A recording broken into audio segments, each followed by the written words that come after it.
ऐसे कटावा तू कन्नी लागेला तीर करे जवा में हन्नी। अरे त का करी हो टाइम नहीं मिलत।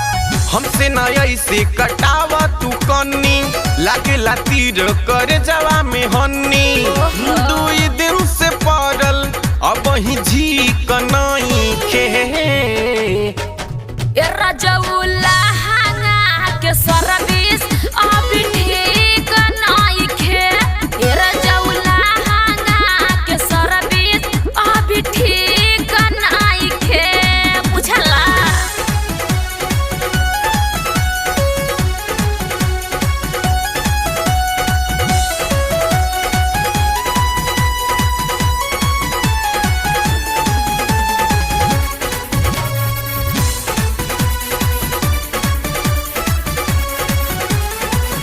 कई दिन से आवत नहीं खे बाड़ू तू कॉलेज हो।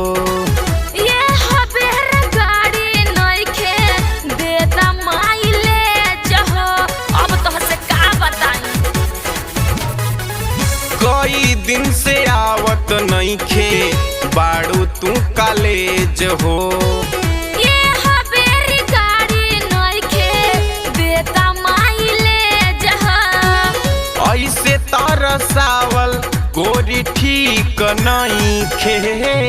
हाय सुना ना, ये रजौला हांगा के सर्विस अभी ठीक नहीं खे। ये रजौला हांगा के सर्विस अभी ठीक नहीं खे।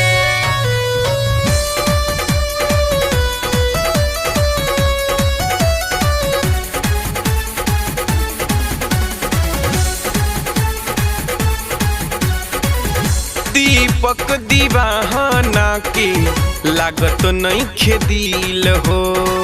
श्याम भोजपुरिया का होता नहीं के फील हो, बुझल कि ना। दीपक दीवाना के लागत नहीं खे दिल हो। श्याम भोजपुरिया का होता नहीं के फील हो। संग में सुनीता एको पीक नहीं खे। अच्छा, ये रजौला हांगा के सर्विस अभी ठीक नहीं खे। ये रजौला हांगा के सर्विस अभी ठीक नहीं खे। ना मन बता चल।